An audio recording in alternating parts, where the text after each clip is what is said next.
ஆகாஷவாணி.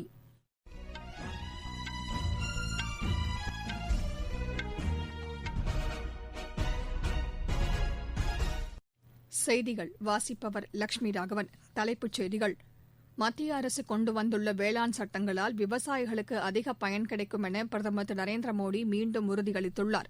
செயற்கைக்கோள்களை தாக்கி அழிக்கும் ஏவுகணை திட்டத்தை பாதுகாப்புத்துறை அமைச்சர் திரு ராஜ்நாத் சிங் புதுதில்லியில் இன்று தொடங்கி வைக்க உள்ளார். இயற்கை முறை விவசாயத்தை பின்பற்ற வேண்டுமென மத்திய உள்துறை அமைச்சர் திரு அமித் ஷா விவசாயிகளை கேட்டுக் கொண்டுள்ளார். கோவிட்-19 தொற்றிலிருந்து குணமடைந்தோர் எண்ணிக்கை 92.52% உயர்ந்துள்ளது.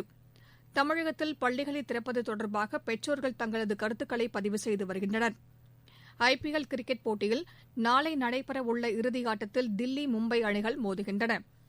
இனி விரிவான செய்திகள். மத்திய அரசு கொண்டு வந்துள்ள வேளாண் சட்டங்களால் விவசாயிகளுக்கு அதிக பயன் கிடைக்கும் என பிரதமர் திரு நரேந்திர மோடி மீண்டும் உறுதியளித்துள்ளார். உத்தரப்பிரதேச மாநிலம் வாரணாசியில் 614 கோடி ரூபாய் மதிப்பிலான பல்வேறு நலத்திட்டங்களை பிரதமர் இன்று தொடங்கி வைத்தார். தமது சொந்த தொகுதியான வாரணாசியில் வளர்ச்சிப் பணிகள் இதுவரை இல்லாத அளவிற்கு அதிவேகத்தில் செயல்படுத்தப்பட்டு வருவதாக நிகழ்ச்சியில் பேசிய அவர் கூறினார். காசிநகர் மக்களின் வாழ்வாதாரத்தை மேம்படுத்த உள்கட்டமைப்பு, சுற்றுலா ஆகியவை மேம்படுத்துவதுடன் கங்கை நதியை தூய்மைப்படுத்தியும் அரசு நடவடிக்கை எடுத்துள்ளதாக அவர் கூறினார். கடந்த 6 ஆண்டுகளில் நீர்வழிப்பாதை, விமான போக்குவரத்து, மருத்துவம் ஆகிய துறைகளில் மிகப்பெரிய வளர்ச்சியை வாரணாசி அடைந்துள்ளதாக பிரதமர் தெரிவித்தார். குறிப்பாக விவசாயிகளின் மேம்பாட்டிற்காக பல்வேறு நடவடிக்கைகளை அரசு மேற்கொண்டு வருவதாக அவர் தெரிவித்தார். வாரணாசியிலிருந்து வெளிநாடுகளுக்கு காய்கறி ஏற்றுமதி செய்யப்படுவதாக அவர் குறிப்பிட்டார். இதேபோல் சாலையோர வியாபாரிகளுக்கு உதவும் வகையில் ஸ்வநிதி திட்டத்தையும் கோவிட்-19 காலத்தில் மத்திய அரசு செயல்படுத்தியதாகவும் பிரதமர் குறிப்பிட்டார். முன்னதாக கூடைப்பந்து வீராங்கனை பிரசாந்தி சிங்குடன் கலந்துரையாடிய பிரதமர் சவால்களை வாய்ப்புகளாக பயன்படுத்திக் கொள்ள காசி மக்கள் அறிந்து கொண்டதாக கூறினார். வாரணாசி தொழிலதிபர் திரு விபின்குமார் அகர்வாலுடனும் பிரதமர் கலந்துரையாடினார். அப்போது பேசிய அவர் தொழில்துறை பகுதிகளில் தூய்மையை மேம்படுத்துவதுடன் பணியாளர்களுக்கு நல்ல வசதிகளை செய்து தர முடியும் என்றும் பிரதமர் திரு நரேந்திர மோடி தெரிவித்தார். உத்தராகண்ட் தினத்தையொட்டி அம்மாநில மக்களுக்கு பிரதமர் திரு நரேந்திர மோடி வாழ்த்து தெரிவித்துள்ளார். இதுகுறித்து டுவிட்டரில் பதிவிட்டுள்ள அவர், இயற்கை வளமோடும் அழகோடும் விளங்கும் உத்தராகண்ட் மாநிலம் வளர்ச்சியில் புதிய உயரங்களை எட்ட வாழ்த்துக்களை தெரிவித்துக் கொள்வதாக கூறியுள்ளார். செயற்கைக்கோள்களை தாக்கி அழிக்கும் ஏவுகணை திட்டத்தை பாதுகாப்புத்துறை அமைச்சர் திரு ராஜ்நாத் சிங் புதுதில்லியில் இன்று தொடங்கி வைக்க உள்ளார். நாட்டின் பாதுகாப்புத்துறை தொழில்நுட்பத்தின் வல்லமையை பறைசாற்றும் வகையில் இந்நிகழ்வு அமையவுள்ளது. புதுதில்லியில் உள்ள பாதுகாப்பு ஆராய்ச்சி மற்றும் மேம்பாட்டுக் கழகத்தின் தலைமை அலுவலகத்தில் இத்திட்டத்தை அமைச்சர் தொடங்கி வைக்கிறார். ஏற்கனவே கடந்த ஆண்டு மார்ச் 27ஆம் தேதி ஒடிஷாவில் உள்ள அப்துல் கலாம் ஏவுதளத்திலிருந்து மிஷன் சக்தி என்ற திட்டத்தின்படி செயற்கைக்கோள் ஏவுகணை கொண்டு அழிக்கும் சோதனையை பாதுகாப்பு ஆராய்ச்சி மற்றும் மேம்பாட்டுக் கழகம் வெற்றிகரமாக மேற்கொண்டது. வெளிநாடு வாழ் இந்தியர்கள் அறிவியல் மற்றும் தொழில்நுட்ப ஆராய்ச்சிகளுக்கு முக்கிய பங்காற்ற வேண்டும் என்று மத்திய சுகாதாரத்துறை அமைச்சர் திரு ஹர்ஷ்வர்தன் வேண்டுகோள் விடுத்துள்ளார். இந்தியாவின் அறிவியல் மற்றும் பொருளாதார வளர்ச்சிக்கு உதவ உலகெங்கும் உள்ள இந்திய வம்சாவழியினர் முன்வர வேண்டும் என்றும் வலியுறுத்தியுள்ளார். பீகார் மாநில சட்டப்பேரவைத் தேர்தல் வாக்கு எண்ணிக்கை நாளை நடைபெறுவதற்கான அனைத்து ஏற்பாடுகளும் செய்யப்பட்டுள்ளன. பீகாரில் மொத்தமுள்ள 243 சட்டப்பேரவைத் தொகுதிகளுக்கு 3 கட்டங்களாக வாக்குப்பதிவு நடைபெற்றது. முதல்கட்ட வாக்குப்பதிவு அக்டோபர் 28ஆம் தேதி 71 தொகுதிகளுக்கும், 2ஆம் கட்ட வாக்குப்பதிவு 94 தொகுதிகளுக்கு இம்மாதம் 3ஆம் தேதியும், 78 சட்டப்பேரவைத் தொகுதிகளுக்கு 3வது மற்றும் கடைசி கட்ட வாக்குப்பதிவு நேற்று முன்தினமும் நடைபெற்றது. இந்நிலையில் அம்மாநிலம் முழுவதும் 55 வாக்கு எண்ணும் மையங்கள் அமைக்கப்பட்டுள்ளன. இவற்றுள் 414 அறைகளில் ஒரு அறைக்கு 7 மேஜைகள் என வாக்குகள் எண்ணப்பட உள்ளன. கோவிட்-19 தொற்று தடுப்பு நடவடிக்கைகளை பின்பற்றி சமூக இடைவெளியுடன் இந்த முறை வாக்குகள் எண்ணப்படும் என தேர்தல் ஆணையம் அறிவித்துள்ளது. மாநிலம் முழுவதும் வாக்கு எண்ணிக்கையையொட்டி துணை ராணுவப் படையினர் பலத்த பாதுகாப்பு பணியில் ஈடுபடுத்தப்பட உள்ளனர்.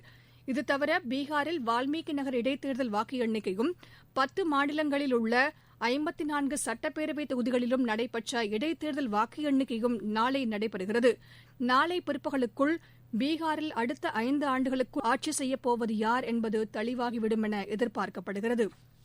நீங்கள் கேட்டுக்கொண்டிருப்பது ஆகாஷவாணியின் செய்தி அறிக்கை. கோவிட்-19ற்கு எதிரான போரில் நமக்கான 3 கவசங்கள். முகக்கவசம் அணிவோம், தனிநபர் இடைவெளியை கடைபிடிப்போம், கை மற்றும் முக சுத்தம் பராமரிப்போம். இயற்கை முறை விவசாயத்தை பின்பற்ற வேண்டுமென மத்திய உள்துறை அமைச்சர் திரு அமித் ஷா விவசாயிகளை கேட்டுக் கொண்டுள்ளார். அகமதாபாத்தில் நடைபெற்ற மாவட்ட வளர்ச்சிக் குழு கூட்டத்தில் காணொலி காட்சி மூலம் பங்கேற்ற அவர் விவசாயிகளுக்கு இயற்கை முறை குறித்து மாவட்ட நிர்வாகம் வழிகாட்டுதல்களை வழங்க வேண்டுமென கேட்டுக் கொண்டார். நாடு முழுவதும் மாவட்ட வளர்ச்சி ஒருங்கிணைப்பு மற்றும் மேற்பார்வை குழுவின் வாயிலாக மக்களின் வாழ்வாதாரத்தை மேம்படுத்த நடவடிக்கை எடுக்கப்பட்டு வருவதாக இக்கூட்டத்தில் பேசிய அதிகாரிகள் கூறினர். பாலின சமன்பாட்டை எட்டுவதற்கும் இந்த குழுவின் மூலம் நடவடிக்கை எடுக்கப்பட்டு வருகிறது. கோவிட்-19 தொற்றிலிருந்து குணமடைந்தோர் எண்ணிக்கை 92.52% உயர்ந்துள்ளது. நாட்டில் இதுவரை 85,53,000 பேர் கோவிட்-19னால் பாதிக்கப்பட்ட நிலையில் 79 லட்சத்திற்கும் அதிகமானோர் குணமடைந்துள்ளனர்.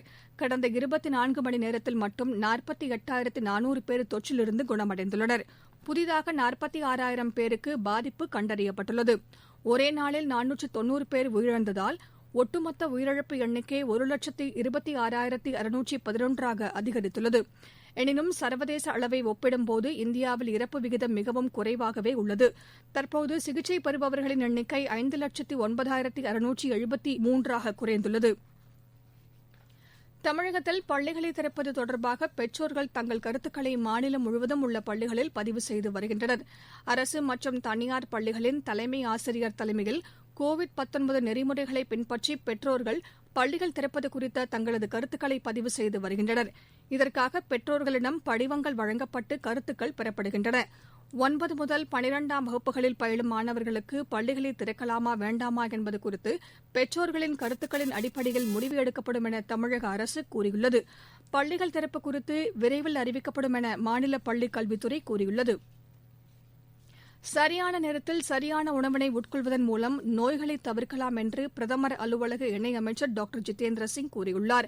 நீரிழிவு மற்றும் ஊட்டச்சத்து குறைபாடு தொடர்பான இணைய கருத்தரங்கில் அவர் உரையாற்றினார். பாரம்பரிய மருத்துவ முறைகளுக்கு மத்திய அரசு ஊக்கமளித்து வருவதாகவும் அவர் தெரிவித்தார். உள்ளூரில் உற்பத்தி செய்யப்படும் பொருட்களுக்கு ஊக்கமளிப்பதற்காக மத்திய அரசு பல்வேறு நடவடிக்கைகளை மேற்கொண்டு வருவதாகவும் அமைச்சர் கூறினார். மியான்மர் பொதுத் தேர்தலில் அந்நாட்டு தலைவர் ஆங் சான் சூகி தலைமையிலான தேசிய ஜனநாயக கட்சி முன்னிலை பெற்றுள்ளது. அந்நாட்டில் நேற்று நடைபெற்ற பொதுத் தேர்தலில் பதிவான வாக்குகள் இன்று எண்ணப்பட்டு வரும் நிலையில் மொத்தமுள்ள 500 இடங்களில் ஆங் சான் சூகி கட்சி இதுவரை 18 இடங்களில் வெற்றி பெற்று அதிக இடங்களில் முன்னிலை வகிப்பதாக தகவல்கள் தெரிவிக்கின்றன. அமெரிக்காவில் கோவிட்-19 தொற்று பரவலை கட்டுப்படுத்த 12 பேர் கொண்ட செயற்குழு அமைக்கப்படும் என அதிபராக தேர்ந்தெடுக்கப்பட்டுள்ள திரு ஜோ பைடன் அறிவித்துள்ளார். அதிபர் தேர்தலில் வெற்றி பெற்றது குறித்து டெலாவரில் தனது ஆதரவாளர்களுக்கிடையே உரையாற்றிய அவர் செயல் திட்டம் ஒன்று அமைக்கப்பட்டு கோவிட்-19 தொற்று பரவல் கட்டுப்படுத்தப்படும் என்று கூறினார். அமெரிக்காவில் இதுவரை சுமார் 98 லட்சம் பேர் கோவிட்-19னால் பாதிக்கப்பட்டுள்ள நிலையில் 2,37,000 பேர் உயிரிழந்துள்ளனர். விளையாட்டுச் செய்திகள். ஐபிஎல் கிரிக்கெட் போட்டியில் தில்லி அணி முதன்முறையாக இறுதியாட்டத்திற்கு முன்னேறியுள்ளது. நேற்று நடைபெற்ற இறுதிப் போட்டிக்கான 2வது தகுதிச் சுற்று ஆட்டத்தில் இந்த அணி 17 ரன் வித்தியாசத்தில் ஹைதராபாத் அணியை வென்றது. முதலில் களமிறங்கிய தில்லி அணி 189 ரன் எடுத்தது. இதையடுத்து களமிறங்கிய ஹைதராபாத் அணி 8 விக்கெட் இழப்பிற்கு 172 ரன் எடுத்து தோல்வியடைந்தது. நாளை நடைபெறவுள்ள இறுதிப் போட்டியில் தில்லி அணி மும்பை அணியை எதிர்கொள்கிறது. மகளிர் டுவெண்டி சேலஞ்ச் கிரிக்கெட் இறுதியாட்டத்தில் ட்ரையல் பிளேசர்ஸ் அணி இன்று சூப்பர் நோவாஸ் அணியை எதிர்கொள்கிறது. ஷார்ஜாவில் நடைபெறவுள்ள இப்போட்டி இரவு 7:30 மணிக்கு தொடங்குகிறது. ஜெர்மனியில் நடைபெற்ற சர்வதேச சேலஞ்சர்ஸ் டென்னிஸ் போட்டியின் ஆடவர் ஒற்றையர் பிரிவு இறுதியாட்டத்தில் இந்தியாவின் ராம்குமார் ராமநாதன் தோல்வியடைந்தார். மீண்டும் தலைப்புச் செய்திகள். மத்திய அரசு கொண்டு வந்துள்ள வேளாண் சட்டங்களால் விவசாயிகளுக்கு அதிக பயன் கிடைக்கும் என பிரதமர் திரு நரேந்திர மோடி மீண்டும் உறுதியளித்துள்ளார். செயற்கைக்கோள்களை தாக்கி அழிக்கும் ஏவுகணை திட்டத்தை பாதுகாப்புத்துறை அமைச்சர் திரு ராஜ்நாத் சிங் புதுதில்லியில் இன்று தொடங்கி வைக்க உள்ளார். இயற்கை முறை விவசாயத்தை பின்பற்ற வேண்டுமென மத்திய உள்துறை அமைச்சர் திரு அமித் ஷா விவசாயிகளை கேட்டுக் கொண்டுள்ளார்.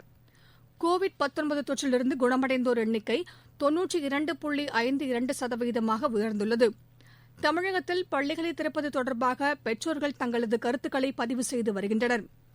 ஐபிஎல் கிரிக்கெட் போட்டியில் நாளை நடைபெறவுள்ள இறுதியாட்டத்தில் தில்லி மும்பை அணிகள் மோதுகின்றன. இத்துடன் இந்த செய்தி அறிக்கை நிறைவு பெற்றது. எமது செய்திகளை உடனுக்குடன் அறிந்து கொள்ள AIR News_ சென்னை என்ற டுவிட்டர் பக்கத்திலும், செய்தி தொகுப்புகளை all India radio news Chennai என்ற யூ டியூப் சேனலிலும் கேட்கலாம்.